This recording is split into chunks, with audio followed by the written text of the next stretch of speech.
দিল্লির সেই বিলাসবহুল অ্যাপার্টমেন্টের বিশাল কাঁচের জানালার ওপাশে ডুবতে থাকা সূর্য নিজের সোনালি আভা ছড়িয়ে দিচ্ছিল। কিন্তু ৬০ বছর বয়সী কমলাদেবীর হৃদয়ে কেবল গভীর অন্ধকার ছেয়েছিল। তার মন নিজের সেই ছোট্ট গ্রামের মাটির গন্ধ আর নদীর স্রোতের জন্য তৃষ্ণার্ত হয়েছিল, যেখানে তিনি তার পুরো জীবন কাটিয়েছিলেন। শীতাতপ নিয়ন্ত্রিত ঘরের ঠান্ডা বাতাস তার দুর্বল হাড়গুলোকে কাঁপিয়ে দিচ্ছিল। তার ছেলে রাহুল তাকে শহরে ডেকে এনেছিল ঠিকই, কিন্তু এই প্রাসাদোপম বাড়িটি তার কাছে একটি খাঁচার চেয়ে কম কিছু ছিল না, যেখানে তার কোনো গুরুত্বই অবশিষ্ট ছিল না। কমলাদেবী নিজের পুরো জীবন ছেলের সাফল্যের জন্য উৎসর্গ করেছিলেন। স্বামীর মৃত্যুর পর তিনি গ্রামের নিজের শেষ সম্বলটুকু, অর্থাৎ সামান্য জমিও বিক্রি করে দিয়েছিলেন, যাতে রাহুল একটি বড় ইঞ্জিনিয়ারিং কলেজ থেকে ভালো শিক্ষা গ্রহণ করতে পারে। নিজে না খেয়ে ছেলের ফি দিয়েছিলেন এবং নিজে ছেঁড়া শাড়ি পরে তার জন্য নতুন বই কিনে দিয়েছিলেন। সেই সময় তার মনে একটাই স্বপ্ন ছিল, যে তার ছেলে একদিন বড় মানুষ হবে এবং শেষ বয়সে তার লাঠি বা সাহারা হবে। আজ রাহুল সত্যি অনেক বড় মানুষ হয়ে গিয়েছিল। সে দিল্লির একটি প্রতিষ্ঠিত বহুজাতিক আইটি কোম্পানিতে উচ্চ পদে কর্মরত ছিল এবং তার বিয়ে হয়েছিল এক অত্যন্ত আধুনিক ও ধনী পরিবারের মেয়ে নিহার সাথে। কিন্তু এই সব চাকচিক্য আর সাফল্যের মাঝে কমলা দেবী তার সেই সহজ সরল এবং প্রিয় ছেলেকে চিরদিনের জন্য হারিয়ে ফেলেছিলেন। এখন সে কেবল নিজের স্ত্রীর প্রতিটি কথা মেনে চলা এক দুর্বল ও অসহায় মানুষে পরিণত হয়েছিল, যার কাছে নিজের বৃদ্ধা মায়ের সাথে কথা বলার জন্য দুদণ্ড সময়ও ছিল না। নিহা এই দামি বাড়িতে কমলাদেবীর উপস্থিতি একদমই পছন্দ করত না। তার মনে হতো যে কমলাদেবীর পোশাক, তার গ্রামের সারল্য এবং তার ধর্মীয় বিশ্বাস তার উচ্চবিত্ত সমাজের জীবনযাত্রার মানকে নিচু করে দিচ্ছে। যখনই কমলাদেবী নিজের পুত্রবধূকে সাহায্য করার জন্য রান্নাঘরে যাওয়ার চেষ্টা করতেন, নিহা তাকে খুব খারাপভাবে বকে দিত। সে প্রায়ই চিৎকার করে বলত যে তার নোংরা হাতে তার সব পরিষ্কার আর দামি রান্নাঘর পুরোপুরি বরবাদ হয়ে যাবে। রাহুল এসবই দেখত, কিন্তু সে সবসময় চুপচাপ নিজের চোখ সরিয়ে নিত। সে নিহাকে রাগাতে খুব ভয় পেত, কারণ নিহার বাবাই তাকে এই বড় কোম্পানিতে এত ভালো চাকরি পাইয়ে দিয়েছিলেন। কমলাদেবী নিজের ছেলের এই কাপুরুষোচিত আচরণ দেখে প্রতি রাতে নিজের ঘরে ফুপিয়ে ফুপিয়ে কাঁদতেন। তিনি তার পুরো জীবন যে মানুষটাকে গড়ে তুলতে ব্যয় করে দিলেন, সে আজ নিজের মায়ের চোখ থেকে পড়া অশ্রুর মূল্য একেবারেই বুঝতে পারছিল না। আজ তাদের বিশাল বাড়িতে একটি অনেক বড় এবং জাঁকজমকপূর্ণ পার্টির আয়োজন করা হয়েছিল। রাহুলের কোম্পানির সব গুরুত্বপূর্ণ আধিকারিক এবং শহরের অনেক নামী ব্যবসায়ী এই বিশেষ অনুষ্ঠানে আসার কথা ছিল। নিহা পুরো বাড়িটি খুব দামি আর সুন্দর বিদেশি ফুল দিয়ে সাজিয়েছিল। পুরো বাড়ি বিদেশি পারফিউম আর সুস্বাদু খাবারের সুবাসে ম ম করছিল। কিন্তু এই খুশির পরিবেশেও কমলা দেবীকে নিজের ভরের কোণে এক অপরাধীর মতো লুকিয়ে বসে থাকতে বাধ্য করা হয়েছিল। দুপুরের সময় নিহা হঠাৎ কমলা দেবীর ছোট ঘরে এলো।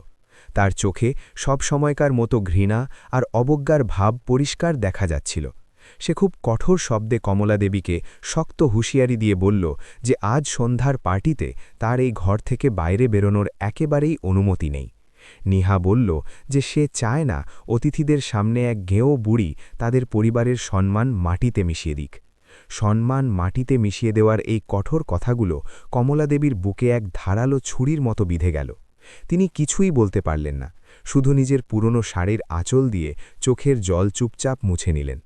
তিনি সেই সময় রাহুলের দিকে এক আশাবাদী নজরে তাকিয়েছিলেন, যে ঘরের দরজার কাছে চুপচাপ দাঁড়িয়েছিল। কিন্তু রাহুল একটি শব্দও বলল না এবং খুব নির্লজ্জের মতো নিজের মাথা নিচু করে সেখান থেকে তৎক্ষণাৎ বাইরে বেরিয়ে গেল, যা কমলাদেবীর মন পুরোপুরি ভেঙে দিল। সন্ধ্যা হতেই বাইরের হলে অতিথিদের আসা শুরু হয়ে গিয়েছিল। দামি কাচের গ্লাসের ঠোকাঠুকির আওয়াজ আর মানুষের উচ্চস্বরে হাসির প্রতিধ্বনি কমলাদেবীর বন্ধ ঘর পর্যন্ত খুব স্পষ্টভাবেই আসছিল। তিনি নিজের বিছানায় কুঁকড়ে বসে ভগবান শিবের দিকে তাকিয়েছিলেন এবং নিজের পুরনো দিনগুলোর কথা মনে করছিলেন। এক সময় এই ছেলের প্রথম জন্মদিনে তিনি পুরো গ্রামকে খুব খুশি আর গর্বের সাথে নিজের বাড়িতে ভোজের জন্য নিমন্ত্রণ করেছিলেন। হঠাৎ কমলা দেবীর খুব তেষ্টা বোধ হল। তার ঘরে রাখা জলের জগটিও পুরোপুরি খালি হয়ে গিয়েছিল। তিনি কিছুক্ষণ অপেক্ষা করলেন যে হয়তো কোনো চাকর এদিক দিয়ে যাবে আর তিনি তার কাছে জল চেয়ে নেবেন। কিন্তু সবাই বাইরের সেই আলিশান পার্টিতে খুব ব্যস্ত ছিল। তেষ্টার কারণে তার গলায় যেন কাঁটা বিঁধছিল, তাই তিনি খুব সাহস সঞ্চয় করে চুপচাপ রান্নাঘরের দিকে যাওয়ার এক বড় সিদ্ধান্ত শেষ পর্যন্ত নিয়েই নিলেন। তিনি খুব সাবধানে কোনো শব্দ না করে হলের এক ধার দিয়ে যাচ্ছিলেন, যাতে কোনো অতিথির নজর তার উপর না পড়ে। কিন্তু দুর্ভাগ্যবশত একজন ওয়েটার তাড়াহুড়ো করে তার পাশ দিয়ে যাওয়ার সময় তার হাতে থাকা একটি ভারী ট্রে কমলাদেবীর কাঁধে সজোরে ধাক্কা খেল। ট্রের মধ্যে রাখা বেশ কিছু দামি কাঁচের গ্লাস হঠাৎ মেঝেতে পড়ে খুব জোরে আওয়াজ করে টুকরো টুকরো হয়ে সারা ঘরে ছড়িয়ে গেল। গ্লাস ভাঙার সেই তীব্র শব্দ শুনে হলের ভেতরে উপস্থিত সবার কথাবার্তা হঠাৎ একদম বন্ধ হয়ে গেল। সঙ্গীতের সুর থামিয়ে দেওয়া হলো এবং সবার তীক্ষ্ণ দৃষ্টি সেই জড়সড় হয়ে থাকা বৃদ্ধার ওপর এসে স্থির হল, যিনি নিজের পুরনো সাধারণ সুতির শাড়িতে সেখানে ভয় পেয়ে দাঁড়িয়েছিলেন। কমলাদেবী কাঁপছিলেন এবং ভয়ের কারণে তার হাত পা খুব খারাপভাবে অসাড় হয়ে গিয়েছিল। নিহা রাগে অগ্নিশর্মা হয়ে দ্রুত নিজের বন্ধুদের ভিড় ঠেলে কমলাদেবীর ঠিক সামনে এসে দাঁড়াল। সে নিজের রাগ সংবরণ করার কোনো নাটকই করল না এবং সব অতিথির সামনে জোরে জোরে চিৎকার করতে লাগল। সে কমলাদেবীকে এক অশিক্ষিত আর গেঁয়ো মহিলা বলে খুব খারাপভাবে অপমানিত করল। সে বলল যে এই বৃদ্ধা তার এই চমৎকার আর দামি পার্টির পুরো আনন্দ মাটি করে দিয়েছে এবং তার খুব বড় অসম্মান করেছে। রাহুলের বস অবাক হয়ে নিজের ভ্রু কুঁচকে ধীরে ধীরে রাহুলকে জিজ্ঞেস করলেন যে এই সাধারণ বৃদ্ধা আসলে কে। রাহুলের মুখ পুরোপুরি ফ্যাকাশে হয়ে গিয়েছিল এবং তার কপালে লজ্জার কারণে অনেক ঘাম জমল। সে নিজের জন্মদাত্রী মায়ের দিকে একবার তাকাল এবং তারপর খুব ধীর গলায় ডাকা মিথ্যে কথা বলে দিল যে এই মহিলা তাদের গ্রাম থেকে আসা এক খুব পুরনো আর সাধারণ পরিচারিকা। এই কথাটি শোনা মাত্র কমলাদেবীর কানে যেন গলানো গরম সীসা ঢেলে দেওয়া হল। তার পুরো শরীর এক নিমেষে অসাড় হয়ে গেল এবং তার মনে হল যেন তার পায়ের নিচ থেকে মাটি সরে যাচ্ছে। তিনি যাকে নিজের রক্ত জল করা পরিশ্রমে এক সফল আর বড় মানুষ বানিয়েছিলেন, আজ সেই ছেলে সমাজের কিছু ধনী মানুষের সামনে তাকে নিজের মা বলে স্বীকার করতে পুরোপুরি অস্বীকার করছিল এবং চাকরানি বলছিল। নেহা রাহুলের এই নীচ মিথ্যার পুরো সুযোগ নিল এবং কমলাদেবীর হাত খুব জোরে ধরে তাকে টেনে নিয়ে গিয়ে তার অন্ধকার ঘরের দিকে নিয়ে গেল। সে কমলাদেবীকে ঘরের ভেতর জোরে একটা ধাক্কা দিল এবং বাইরে থেকে দরজায় খুব দ্রুত তালা ঝুলিয়ে দিল। কমলাদেবী অন্ধকার ঘরের মেঝেতে অচৈতন্য হয়ে পড়ে গেলেন এবং তার মুখ থেকে এক খুব যন্ত্রণাদায়ক হাহাকার বেরিয়ে এলো। সেই রাতে কমলাদেবী একেবারেই ঘুমোতে পারলেন না। তার মনে এখন নিজের ছেলে রাহুলের জন্য কোনো রাগ বা অভিযোগ বাকি ছিল না, বরং ছিল কেবল এক গভীর আর নিস্তব্ধ দীর্ঘশ্বাস। তিনি খুব ভালোভাবেই বুঝতে পেরেছিলেন যে এই বড় আর আলিশান বাড়িতে তার জন্য না তো কোনো সম্মান বেঁচে আছে আর না তো কারও মনে কোনো ভালোবাসা বা জায়গা অবশিষ্ট আছে। পার্টি শেষ হওয়ার পর যখন পুরো বাড়ি শান্ত হয়ে গিয়েছিল, তখন রাহুল চুপি চুপি কমলাদেবীর ঘরের বাইরে এসে দাঁড়াল। সে বন্ধ দরজার বাইরে থেকেই কাঁদতে কাঁদতে নিজের সেই নীচ আর জঘন্য আচরণের জন্য বারবার ক্ষমা চাইতে লাগল।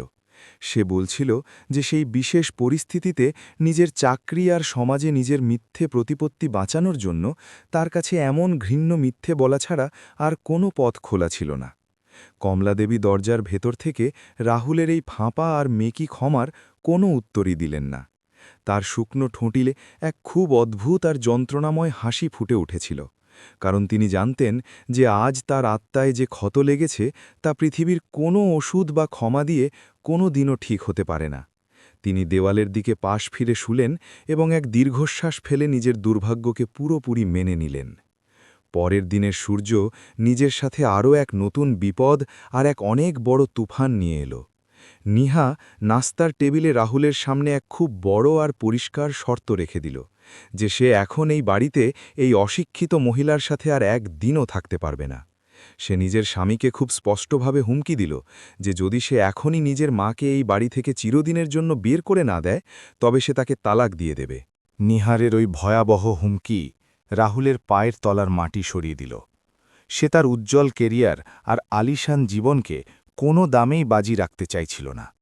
স্ত্রীর তালাকের হুমকি আর তার ধনী বাবার প্রভাব রাহুলকে এক খুব স্বার্থপর আর কাপুরুষ মানুষে পরিণত করে দিয়েছিল।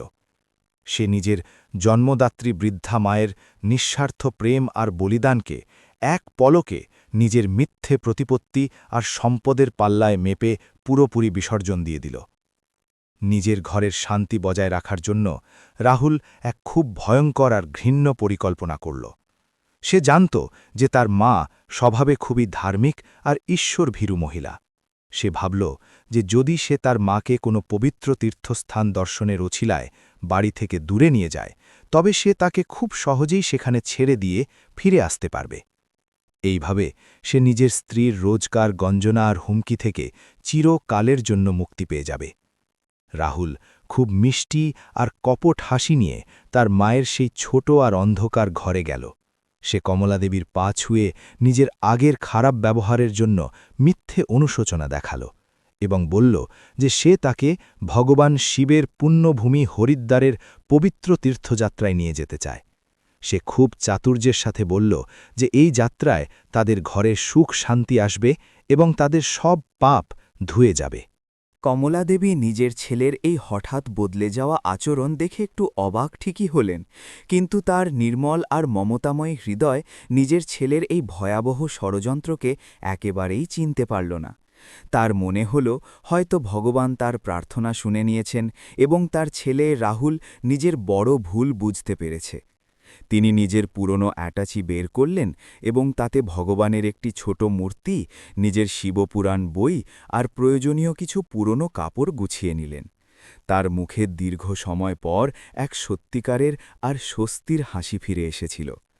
যাত্রার দিন নেহা কমলাদেবীকে বিদায় জানানোর সময় কোনো সম্মান বা ভালোবাসা দেখাল না।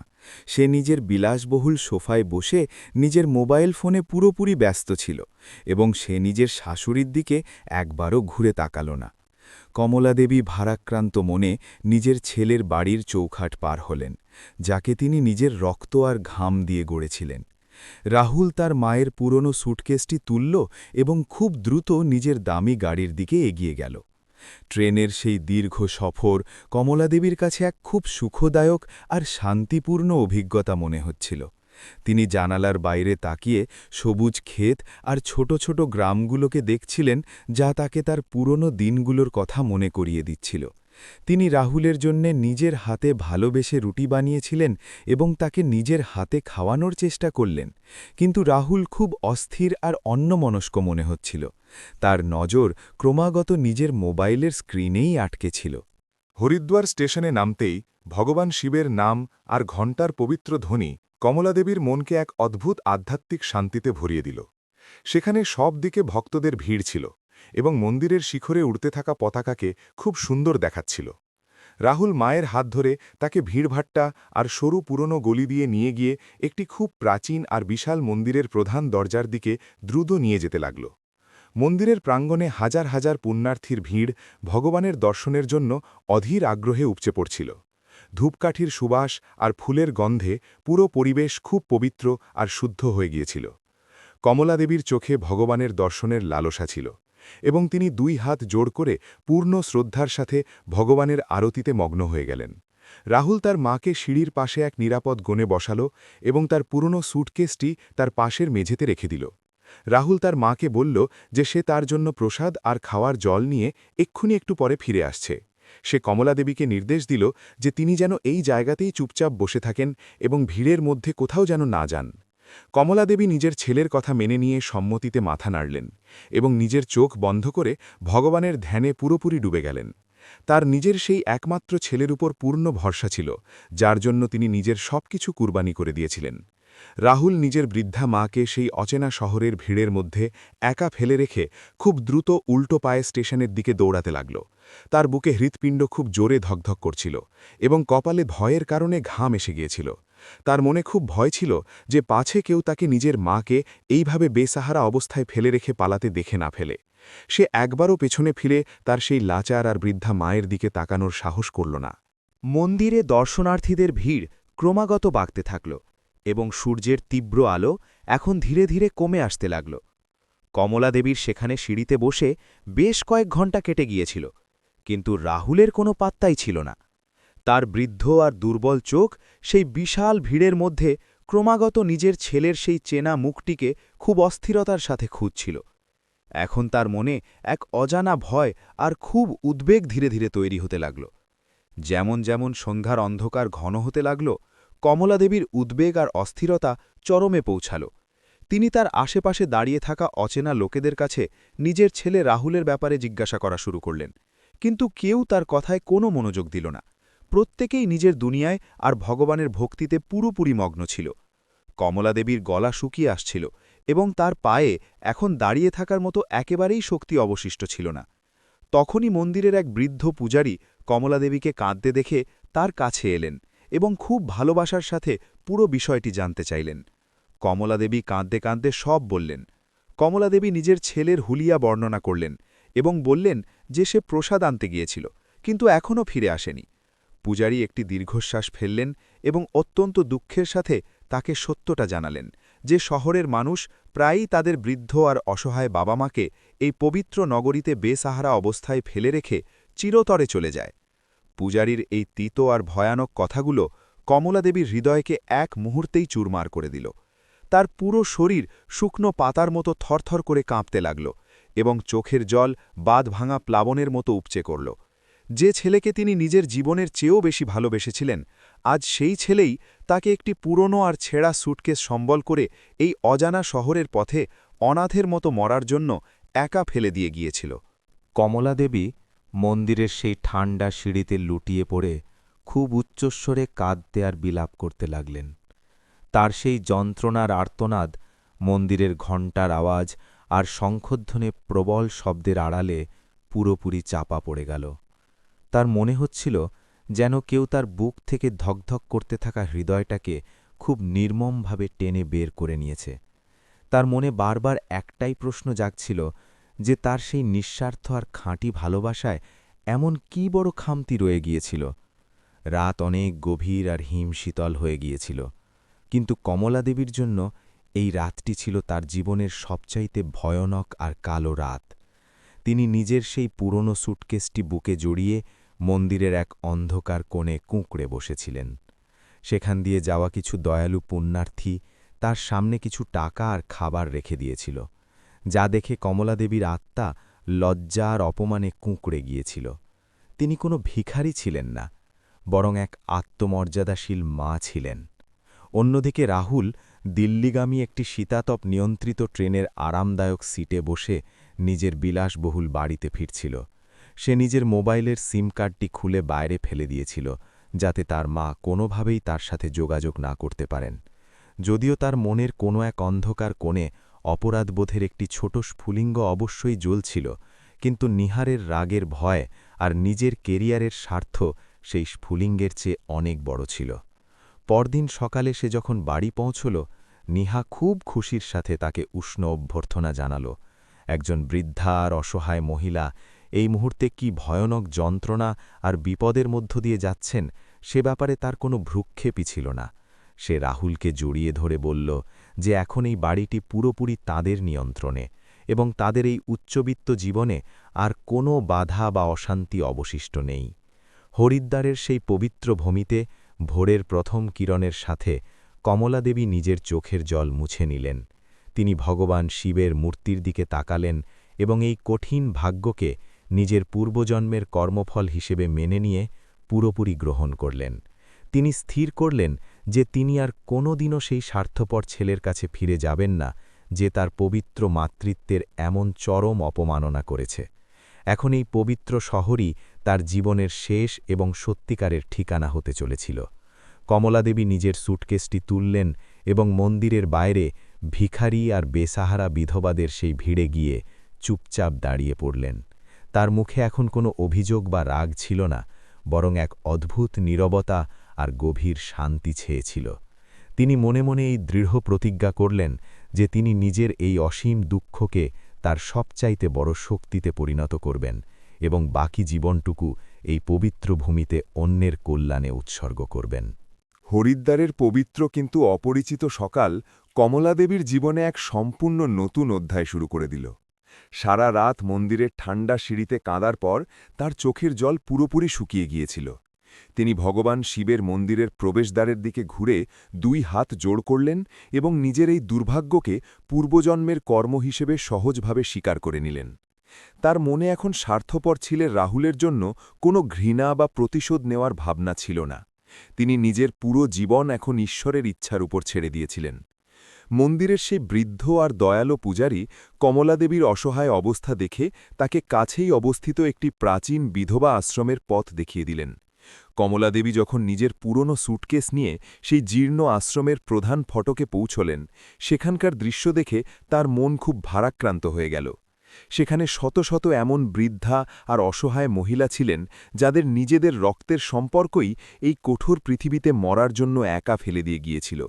তাদের সবার শূন্য চোখে কমলাদেবী নিজেরই গভীর হাহাকারের এক পরিষ্কার প্রতিচ্ছবি দেখতে পাচ্ছিলেন। আশ্রমের সেই অন্ধকার দেয়ালগুলোতে যেন কেবল নিস্তব্ধতা নয়, বরং পেরিয়ে আসা বছরগুলোর যন্ত্রণার কাহিনী পরিষ্কার লেখা ছিল। বেশিরভাগ বেসাহারা মহিলাই পেট চালানোর জন্য মন্দিরের বাইরে বসে ভিক্ষা করতেন, কিন্তু কমলাদেবীর স্বাভিমান তাকে এমনটা করার অনুমতি দিচ্ছিল না। তিনি একজন মর্যাদাবান ও পরিশ্রমী কৃষকের স্ত্রী ছিলেন এবং সারা জীবন কেবল নিজের ঘাম ঝরানো উপার্জনই খেয়েছিলেন। তিনি দৃঢ় সংকল্প করলেন যে এই পবিত্র নগরীতেও বেঁচে থাকার জন্য তিনি কারও কাছে কোনো দিন হাত পাতবেন না। কমলাদেবীর পুরনো দিনগুলোর কথা মনে পড়ল, যখন তিনি গ্রামে উৎসবের সময় সুস্বাদু আর ঐতিহ্যবাহী হালুয়া বানাতেন। তার হাতের তৈরি সুজির হালুয়া গ্রামে খুব বিখ্যাত ছিল। তিনি তার স্যুটকেসের একটি গোপন কোণে লুকিয়ে রাখা সারা জীবনের জমানো শেষ কিছু টাকা বের করলেন। সেই সামান্য টাকা দিয়ে তিনি বাজার থেকে কিছুটা সুজি, গাওয়া ঘি, চিনি আর কিছু প্রয়োজনীয় ছোট বাসন কিনলেন, যাতে তিনি স্বাভিমানের সাথে নিজের নতুন কাজ আর এক নতুন জীবন কারও সাহায্য ছাড়াই শুরু করতে পারেন। আশ্রমের ছোট আর ধোঁয়ায় ভরা রান্নাঘরে কমলাদেবী ভগবানের নাম নিয়ে কাজ শুরু করলেন। তার বৃদ্ধ কিন্তু অভিজ্ঞ হাতগুলো খুব নিপুণভাবে সুজি ঘিয়ে ভাজতে শুরু করল। কিছুক্ষণের মধ্যেই পুরো জায়গাটি এক মিষ্টি আর সোদা গন্ধে ম করে উঠল। তিনি খুব ভালোবাসা আর ভক্তির সাথে সেই সুস্বাদু হালুয়াগুলোকে তৈরি করলেন, যেন তিনি ভগবানকে ভোগ দেওয়ার প্রস্তুতি নিচ্ছেন। এই হালুয়াগুলোতে কেবল শ্রম ছিল না, বরং একজন মায়ের নিঃস্বার্থ আর পবিত্র ভালোবাসাও মিশেছিল। পরদিন সকালে কমলাদেবী একটি ছোট পরিষ্কার ঝুড়িতে নিজের টাটকা বানানো হালুয়া নিয়ে মন্দিরের বাইরে এক শান্ত কোণে গিয়ে বসলেন। শুরুতে কয়েক ঘণ্টা কেউ সেই সাধারণ বৃদ্ধার দিকে বিশেষ কোনো নজর দিল না, কিন্তু যখন একটি ছোট শিশু জেদ করে কমলাদেবীর হাতের তৈরি একটি হালুয়া খেল, তখন সেই সুস্বাদু মিষ্টির প্রশংসা দ্রুত ছড়িয়ে পড়ল। মন্দিরে আসা অনেক পুণ্যার্থী সেই দিন কমলাদেবীর ঝুড়ির সব হালুয়া খুব খুশির সাথে আর খুব দ্রুত কিনে নিলেন। সেই দিন কমলাদেবী নিজের পরিশ্রমে যে সামান্য টাকা উপার্জন করেছিলেন, তা নিজের হাতের তালুতে রেখে তিনি খুব আবেগপ্রবণ হয়ে কেঁদে ফেললেন। এই টাকা তার ছেলের সেই মিথ্যে আর অপমানজনক সম্পদের চেয়ে অনেক বেশি পবিত্র আর মূল্যবান ছিল। তিনি অত্যন্ত খুশির সাথে বাজারে গেলেন এবং পরের দিনের জন্য বেশি পরিমাণে জিনিসপত্র কিনে আনলেন। ফেরার পথে রাস্তার ধারে বসে থাকা একটি ছোট আর অত্যন্ত অপুষ্টিতে ভোগা অনাথ শিশুর ওপর তার নজর পড়ল, যে খিদের জ্বালায় খুব কাঁদছিল। সেই ক্ষুধার্ত শিশুকে দেখে কমলাদেবীর কোমল আর মমতাময়ী হৃদয় পুরোপুরি গলে গেল। কমলাদেবী এক মুহূর্তও না ভেবে নিজের কাছে থাকা টাটকা হালুয়া সেই ক্ষুধার্ত অনাথ শিশুর ছোট হাতে তুলে দিলেন। সেই নিষ্পাপ শিশুটি যেভাবে করুণ দৃষ্টিতে কমলাদেবীর দিকে তাকাল এবং তারপর হাসি মুখে সেই মিষ্টি খেল, তা কমলাদেবীর আত্মাকে ভেতর থেকে নাড়িয়ে দিল। সেই মুহূর্তে তিনি এক গভীর আধ্যাত্মিক সত্য উপলব্ধি করলেন, যে তার মাতৃত্ব কেবল তার স্বার্থপর ছেলে রাহুলের মধ্যেই সীমাবদ্ধ নয়। পৃথিবীতে এমন হাজার হাজার বেসাহারা শিশু আছে যাদের বাস্তবে একজন মায়ের সত্যিকারের ভালোবাসা, খাবার আর সঠিক যত্নের খুব বেশি প্রয়োজন।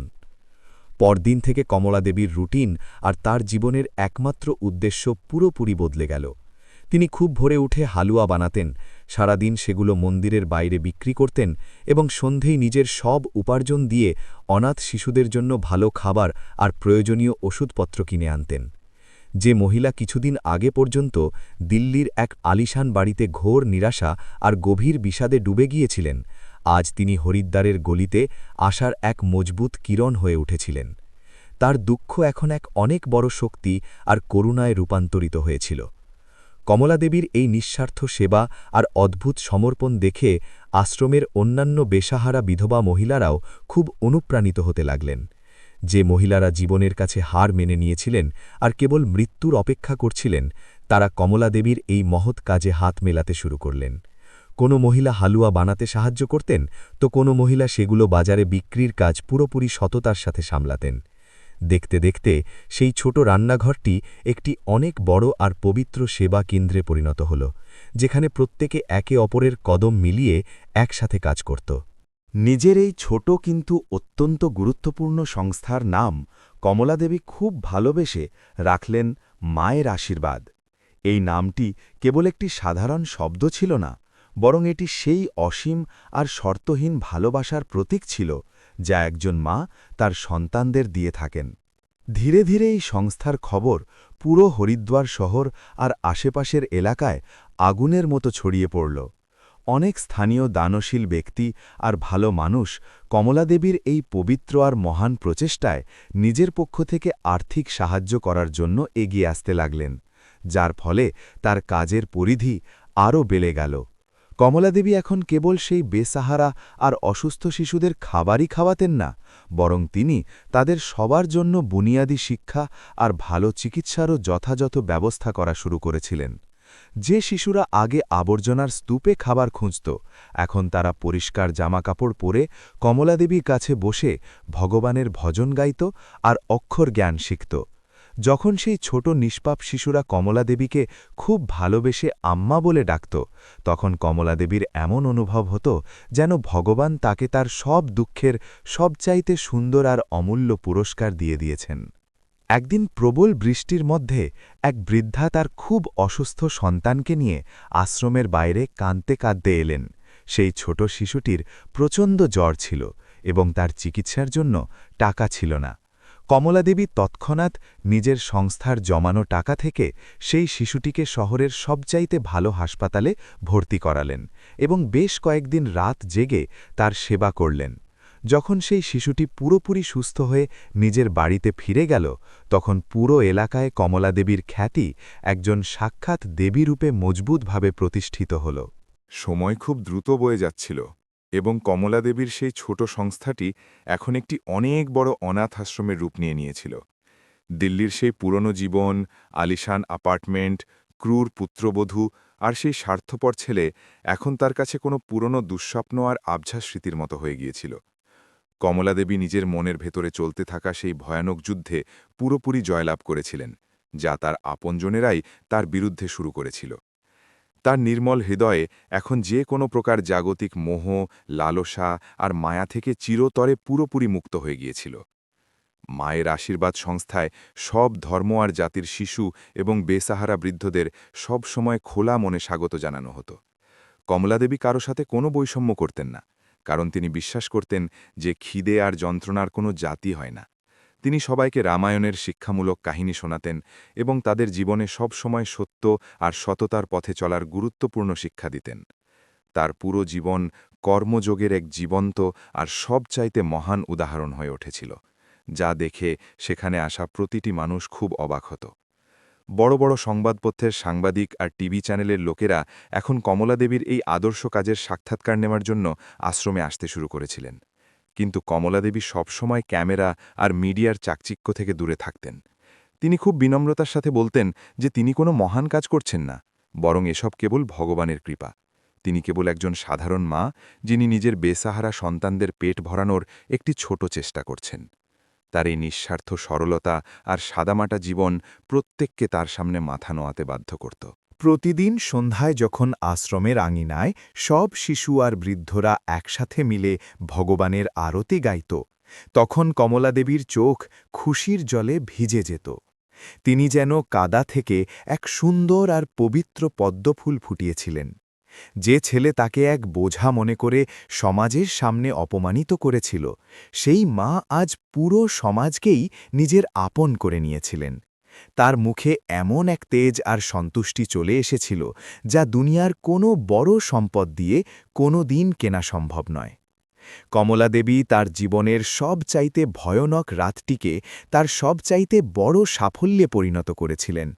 তিনি প্রমাণ করে দিয়েছিলেন যে একজন ভারতীয় মায়ের হৃদয় কতটা বিশাল আর মজবুত হয়, যা বড় বড় ধোঁকা আর তিরস্কার সহ্য করার পরও কেবল করুণাই বিলিয়ে যেতে পারে। তার আশ্রম এখন পুরো উত্তর ভারতে অনাথ আর বেসাহারাদের জন্য এক খুব নিরাপদ আশ্রয়স্থল হয়ে উঠেছিল, যেখানে প্রতিটি কান্নারত মুখের চোখের জল মোছানোর জন্য একটি খুব মায়াবী আর শক্ত হাত সব সময় সাহায্যের জন্য উপস্থিত থাকত।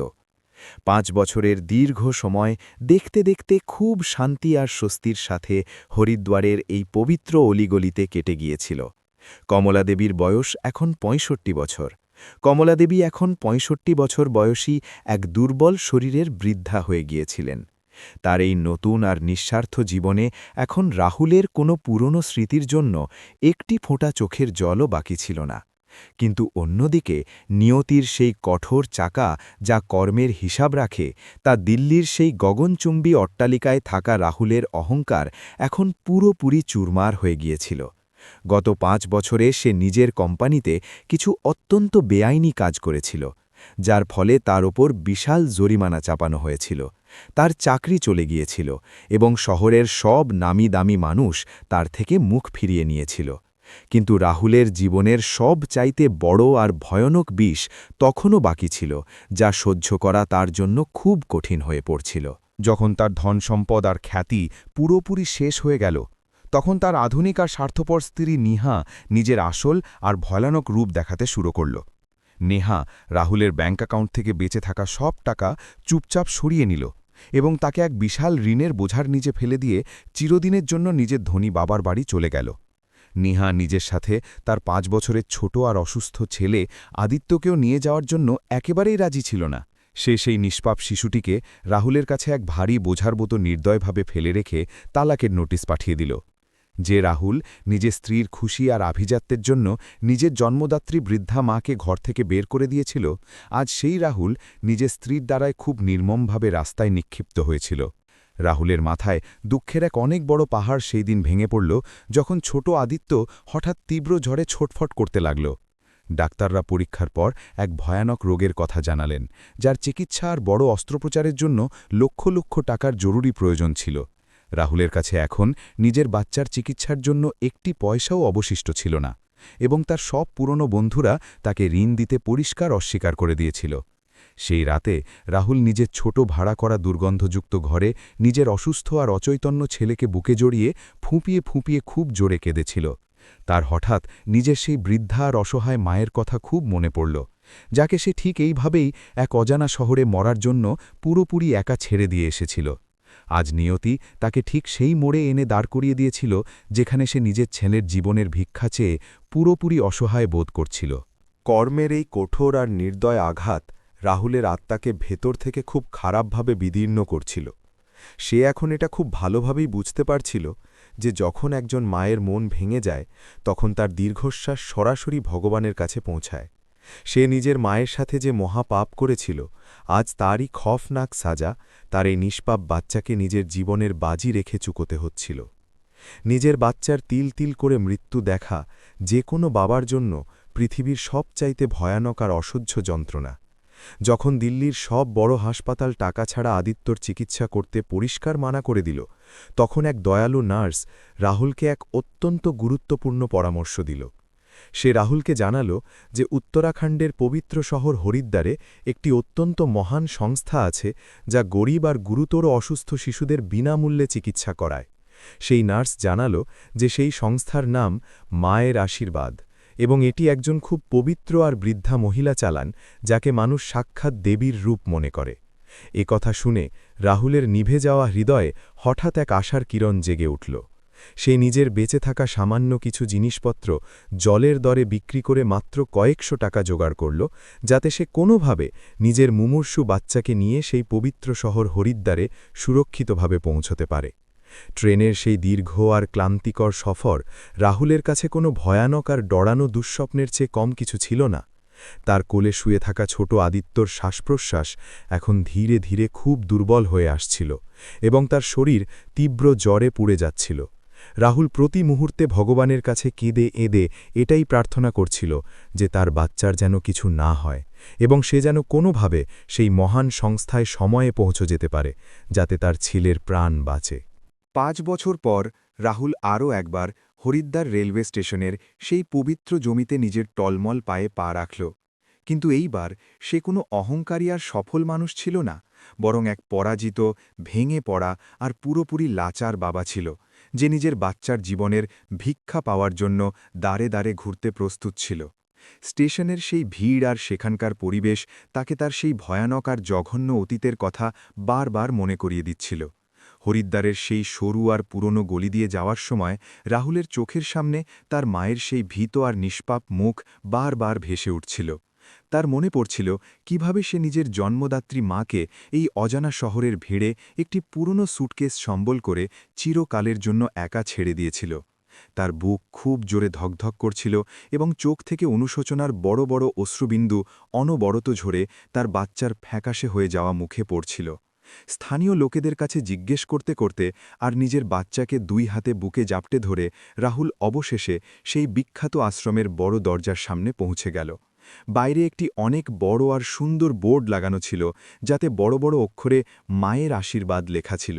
সেখানে ভেতরে শত শত গরিব আর বেসাহারা শিশু খুব খুশি আর শান্তির সাথে খেলছিল এবং কিছু অসুস্থ শিশুর খুব ভালো চিকিৎসা করা হচ্ছিল, যা দেখে রাহুল খুব অবাক হল। রাহুল হিতাহিত জ্ঞানশূন্য অবস্থায় আশ্রমের ভেতর দ্রুত দৌড়ে গেল এবং সেখানে উপস্থিত কর্মীদের পায়ে পড়ে উচ্চস্বরে কাঁদতে আর আর্তনাদ করতে লাগল। সে বলল যে তার বাচ্চার অবস্থা খুব খারাপ এবং যদি তাকে এখনই হাসপাতালে না নেওয়া হয় তবে সে চিরতরে শেষ হয়ে যাবে। তার এই যন্ত্রণাদায়ক অবস্থা দেখে সেখানে কাজ করা কিছু মানুষ দ্রুত দৌড়ে এলেন এবং সেই অসুস্থ বাচ্চাটিকে নিজের কোলে তুলে নিয়ে ভেতরের ছোট হাসপাতালের কক্ষের দিকে দৌড় লাগালেন। আশ্রমের ডাক্তার তৎক্ষণাৎ আদিত্যর পরীক্ষা শুরু করলেন এবং তার কপালে জলপট্টি দিতে শুরু করলেন। ডাক্তার রাহুলকে খুব গম্ভীর আর উদ্বেগজনক স্বরে জানালেন যে বাচ্চার অবস্থা সত্যি খুব গুরুতর এবং তাকে বড় অস্ত্রোপচারের জন্য নিয়ে যেতে হবে। রাহুল একথা শোনা মাত্রই মেঝেতে হাঁটু গেড়ে বসে পড়ল, কারণ তার কাছে নিজের বাচ্চাকে বাঁচানোর জন্য একটি পয়সাও ছিল না। ডাক্তার রাহুলকে সাহস দিয়ে বললেন যে তার একেবারেই ঘাবড়ানোর প্রয়োজন নেই, কারণ এই সংস্থার মালকিন, যাকে সবাই আম্মা বলে, খুবই দয়ালু। তিনি জানালেন যে আম্মা এখন মন্দিরে গিয়েছেন এবং ফিরে এলেই তিনি এই বাচ্চার চিকিৎসার পুরো খরচ বহন করার অনুমতি দিয়ে দেবেন। রাহুল নিজের চোখের জল মুছতে মুছতে বাইরের আঙিনায় বসে সেই মহান আর দেবীসম মহিলার আসার প্রতীক্ষা অত্যন্ত ব্যাকুলতা আর ভয়ের সাথে করতে লাগল। বিকেলের ডুবন্ত সূর্য আশ্রমের প্রাঙ্গণে নিজের হলদেটে আলো ছড়িয়ে দিচ্ছিল, আর রাহুলের মন নিজের ভয়ানক কর্মের বোঝায় পুরোপুরি দমে যাচ্ছিল। সে এটা গভীরভাবে উপলব্ধি করছিল যে মানুষ যতই ধনসম্পদ আর খ্যাতি উপার্জন করুক না কেন, কিন্তু যদি সে নিজের মায়ের মন ভেঙে থাকে তবে সে কোনো দিন সুখী হতে পারে না। এটি হরিদ্বারের সেই পবিত্র মাটিই ছিল যেখানে তার অহংকার আজ পুরোপুরি ভেঙে চুরমার হয়ে গিয়েছিল। আশ্রমে হঠাৎ এক শান্ত আর পবিত্র চাঞ্চল্য বেড়ে গেল এবং সব শিশুরা খুশিতে চিৎকার করতে লাগল যে তাদের প্রিয় আম্মা ফিরে এসেছেন। রাহুল নিজের আশাবাদী আর লজ্জিত চোখে প্রধান দরজার দিকে তাকাল, যেখানে একটি সাদা আর সাধারণ সুতির শাড়ি পরা এক বৃদ্ধা মহিলা খুব শান্ত আর ধীর চালে ভিতরে প্রবেশ করছিলেন। বিকেলের আবঝা আলোয় তার মুখ তখনও পুরোপুরি স্পষ্ট দেখা যাচ্ছিল না। রাহুল 2 হাত জোড় করে সেই দেবীস্বরূপ মহিলার কাছে নিজের বাচ্চার জীবনের ভিক্ষা চাওয়ার জন্য দ্রুত সামনে এগিয়ে গেল। সে তার পায়ে পড়তে যাবে, তখনই আশ্রমের আঙিনায় জ্বলে ওঠা একটি জোরালো আলো সরাসরি সেই বৃদ্ধা মহিলার শান্ত আর কুঁচকে যাওয়া মুখে গিয়ে পড়ল। সেই পরিচিত আর মমতাময়ী মুখটি দেখা মাত্রই রাহুলের পায়ের তলা থেকে মাটি সরে গেল এবং তার শ্বাস যেন গলায় আটকে গেল। রাহুলের পুরো শরীর শুকনো পাতার মতো থরথর করে কাঁপতে লাগল এবং চোখ দিয়ে বইতে থাকা জল হঠাৎ থমকে গেল। যে মহিলা গত 5 বছর ধরে এই পুরো শহরের হাজার হাজার অনাথ শিশুর ভগবান হয়ে নিঃস্বার্থ সেবা করছিলেন, তিনি অন্য কেউ নন, বরং তার নিজের গর্ভধারিণী মা কমলা দেবীই ছিলেন। রাহুলের মস্তিষ্ক অসাড় হয়ে গেল এবং সে নিজের করা সেই জঘন্য আর ভয়ানক অপরাধের বোঝায় পুরোপুরি পিষ্ট হয়ে গেল। সে সেখানেই মেঝেতে হাঁটু গেড়ে বসে রইল এবং তার মুখ থেকে একটি শব্দও বের হতে চাইল না। যে মাকে সে একটি ছেঁড়া সুটকেস সম্বল করে রাস্তায় মরার জন্য ছেড়ে দিয়েছিল, আজ সেই মায়েরই পায়ে সে নিজের সন্তানের জীবনের ভিক্ষা চাওয়ার জন্য এক লাচার ভিখারির মতো বসেছিল। কর্মের এই বিচার এতটাই খফনাক আর নিখুঁত ছিল যে রাহুল নিজের চোখ তুলে মায়ের দিকে তাকাতেও পারছিল না। আশ্রমের সেই শান্ত আর পবিত্র প্রাঙ্গণে যেন সময় পুরোপুরি থেমে গেল। কমলা দেবী যখন নিজের সামনে হাঁটু গেড়ে বসা সেই লাচার আর ভেঙে পড়া মানুষটিকে দেখলেন, তখন তার কদম হঠাৎ থমকে গেল। মুখে প্রথমে গভীর বিস্ময় ফুটে উঠলেও পরের মুহূর্তেই তার নজর রাহুলের কোলে অচৈতন্য অবস্থায় পড়ে থাকা সেই ছোট্ট বাচ্চাটির ওপর গিয়ে স্থির হল। তার মমতাময়ী হৃদয় এক পলকেই সেই নিষ্পাপ শিশুটির গুরুতর অবস্থা খুব ভালোভাবেই আঁচ করে নিল। কমলা দেবী তার হৃদয়ে থাকা অতীতের সেই সব গভীর আর ভয়ানক ক্ষতকে পুরোপুরি ভুলে গেলেন, যা রাহুল 5 বছর আগে তাকে দিয়েছিল। একজন মায়ের মন যে কোনো পুরনো ধোঁকা বা অপমানের চেয়ে অনেক বেশি বড় আর পবিত্র হয়। তিনি একটি শব্দও না বলে বা কোনো পুরনো অভিযোগ না করে খুব দ্রুত সামনে এগিয়ে এলেন এবং নিজের কাঁপতে থাকা হাত দিয়ে তার অসুস্থ নাতি আদিত্যকে খুব ভালোবেসে বুকে জড়িয়ে নিলেন। বাচ্চার শরীর তীব্র জ্বরে পুড়ছিল। তিনি তৎক্ষণাৎ তার আশ্রমের কর্মীদের শহরের সবচাইতে বড় আর ভালো হাসপাতাল থেকে অ্যাম্বুলেন্স ডাকার শক্ত নির্দেশ দিলেন।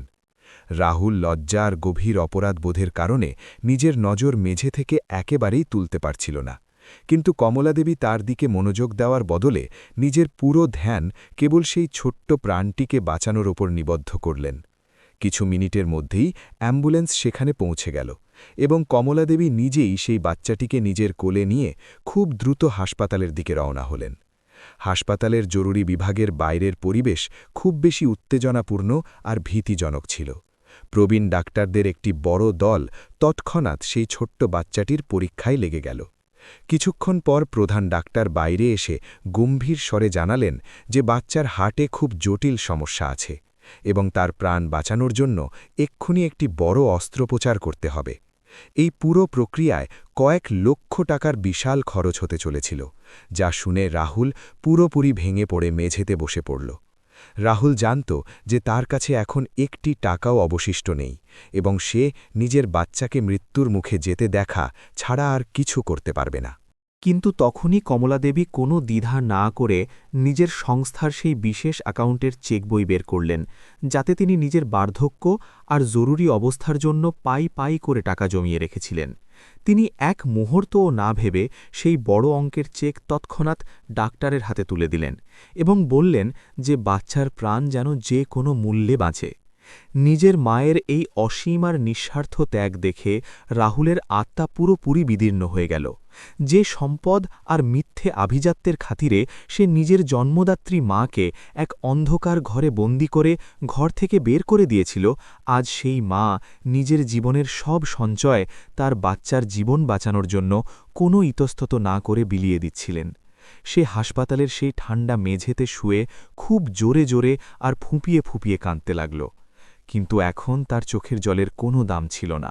অস্ত্রোপচার কয়েক ঘণ্টা ধরে চলল এবং বাইরে বসে থাকা কমলাদেবী অনবরত 2 হাত জোড় করে ভগবান শিবের কাছে সেই নিষ্পাপ বাচ্চার দীর্ঘায়ুর জন্য খুব খাঁটি আর গভীর প্রার্থনা করছিলেন।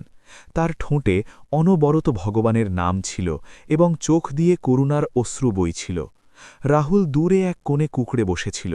তার ভেতর এতটাই সাহস বাকি ছিল না যে সে তার মায়ের কাছে গিয়ে নিজের সেই ভয়ঙ্কর আর জঘন্য পাপের জন্য ক্ষমা চায়। অবশেষে অপারেশন থিয়েটারের ভারী দরজা খুলল এবং ডাক্তার বাইরে এসে খুব স্বস্তির হাসির সাথে জানালেন যে অস্ত্রোপচার পুরোপুরি সফল হয়েছে এবং বাচ্চা এখন বিপদমুক্ত। এই শুভ সংবাদ শোনা মাত্রই কমলাদেবী স্বস্তির এক দীর্ঘশ্বাস ফেললেন এবং ভগবানের কাছে কৃতজ্ঞতা জানালেন। রাহুল দৌড়ে তার মায়ের পায়ে লুটিয়ে পড়ল এবং তার পা নিজের চোখের জলে পুরোপুরি ভিজিয়ে দিয়ে এক ছোট বাচ্চার মতো খুব জোরে জোরে কাঁদতে লাগল। রাহুল বারবার তার মাকে বলছিল যে সে এক অত্যন্ত নীচ, স্বার্থপর আর পাপী মানুষ, যে নিজের স্বর্গসম মাকে নরকের আগুনে ঠেলে দিয়েছিল।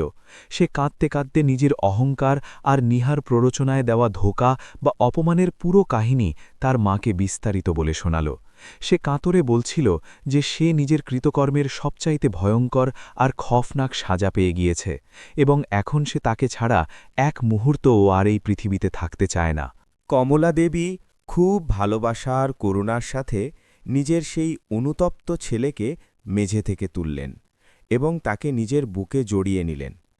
তিনি রাহুলের মাথায় হাত বুলিয়ে খুব শান্ত স্বরে বললেন যে একজন মা কখনো নিজের সন্তানদের থেকে কোনো প্রতিশোধ নেন না, আর না তাদের কখনো কোনো অভিশাপ দেন।